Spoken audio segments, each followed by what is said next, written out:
hearing from our boss, from our parents, from our girlfriend, you know, hearing all this mundane sound vibration. You have to serve me, you know.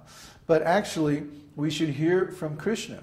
Because Krishna, when we hear from Krishna, we'll develop faith in Krishna, and Krishna is going to give us the knowledge we need to actually attain complete freedom from misery.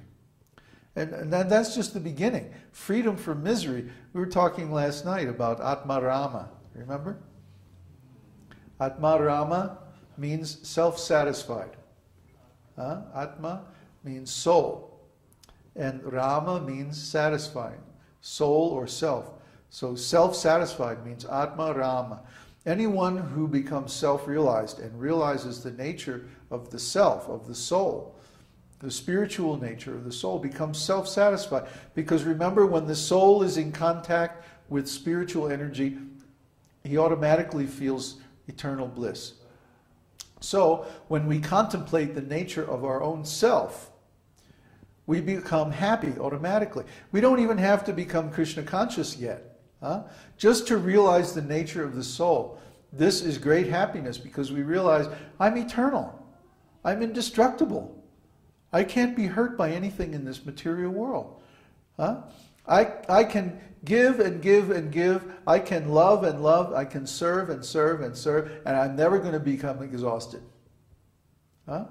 What we call exhaustion is actually a diseased condition of the soul, because we identify with the material body, and then we are creating certain expectations based on mental concoction.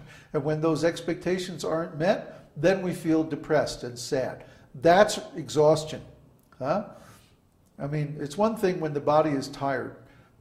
Then we just lay it down and rest it for a while and it's okay. But when we feel sad and depressed because of missed expectations, then we feel exhausted. And that's an unnatural, diseased condition of the soul. When we are in our natural spiritual consciousness, we always feel energetic.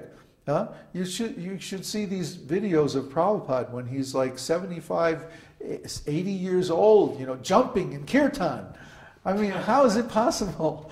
You know, when Prabhupada had some medical problems on his last trip to England in 1976, I think it was, the doctors saw him and they took some blood for a test, you know, and they did an analysis on the blood, and the doctor called up the temple and said, how is this guy even walking around?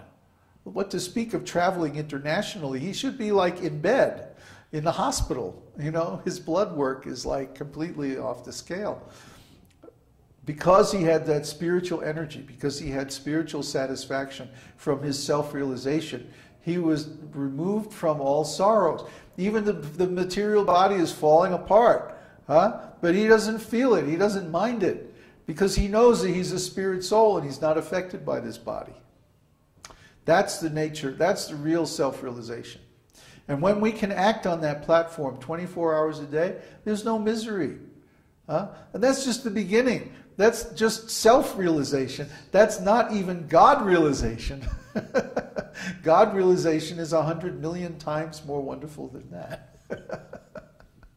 So this happiness that we get from Krishna consciousness is inexhaustible. But isn't it that simultaneous?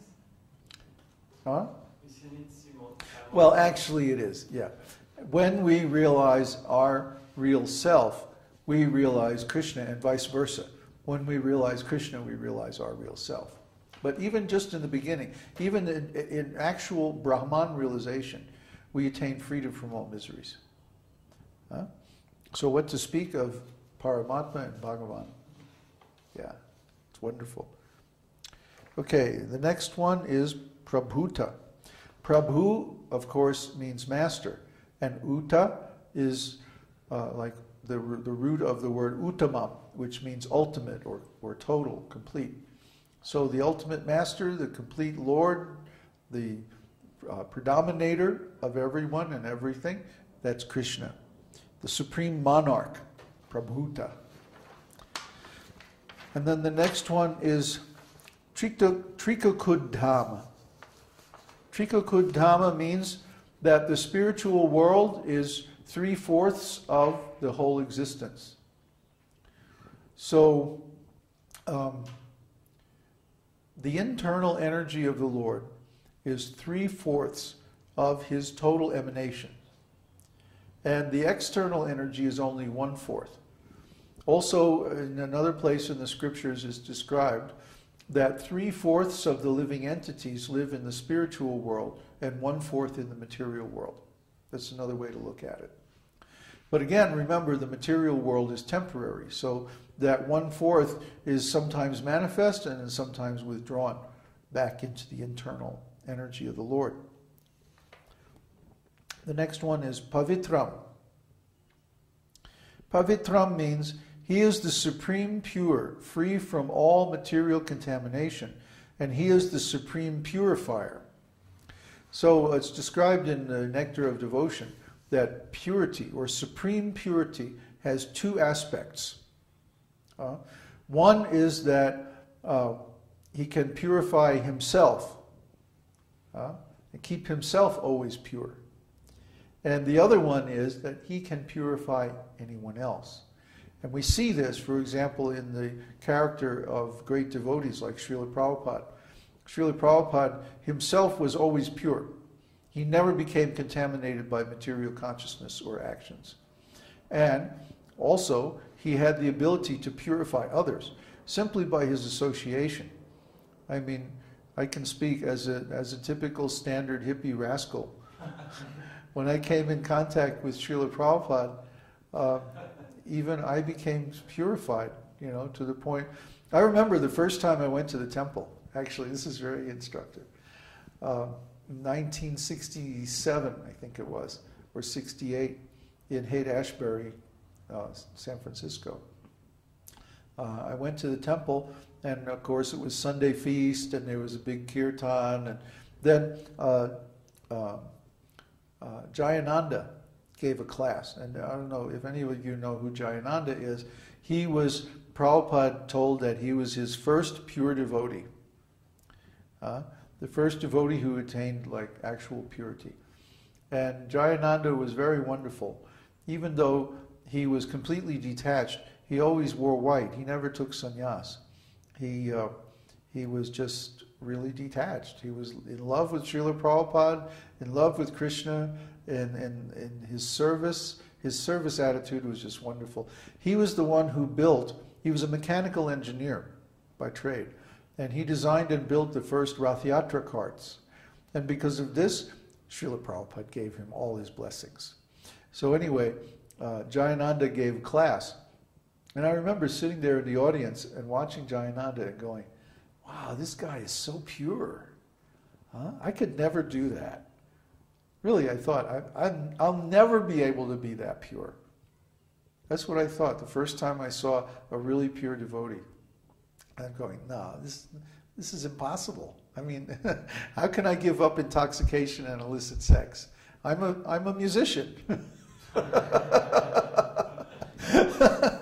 So I was thinking, oh no, this is, out of the range of my possibilities. But now look, a few years later, here I am, doing all the same things. So anything is possible by this Krishna consciousness movement, because Krishna is the supreme pure. And he says, Pavitram Mangalam Param, I am the supreme purifier in Bhagavad Gita. So he's the supreme pure and the supreme purifier. Pavitram. Mangalam Param means he is the supreme auspiciousness. Mangala means auspicious. And Mangalam means one who is auspicious. Param means the highest, the greatest, the most. So Mangalam Param, he is the most auspicious person. Auspicious means that giving an indication of good fortune for the future. So if I do something very wonderful, this is auspicious, because it means I will get good fortune in the future. Everything we do has a reaction. When we act in the mode of goodness, passion, or ignorance, then the result that we get is in the same mode. So when we act in the mode of goodness, for example, we get a reaction in the mode of goodness, and the same with passion and ignorance. But when we act in transcendental mode of consciousness, then the result is also transcendental. And it's immediate. With the law of karma, we have to wait for some time to get the result. But with spiritual things, the result is immediate. So if I change my consciousness right now, the result is immediate. If I chant Krishna's name purely, right now, Krishna can reveal himself to me. We don't have to wait. Although we see in practice, chanting takes some time to have an effect. That's only because of our offenses. If we were to chant offenselessly, then our chanting would have immediate effect. And when one is pure, it does have immediate effect. But when we're in the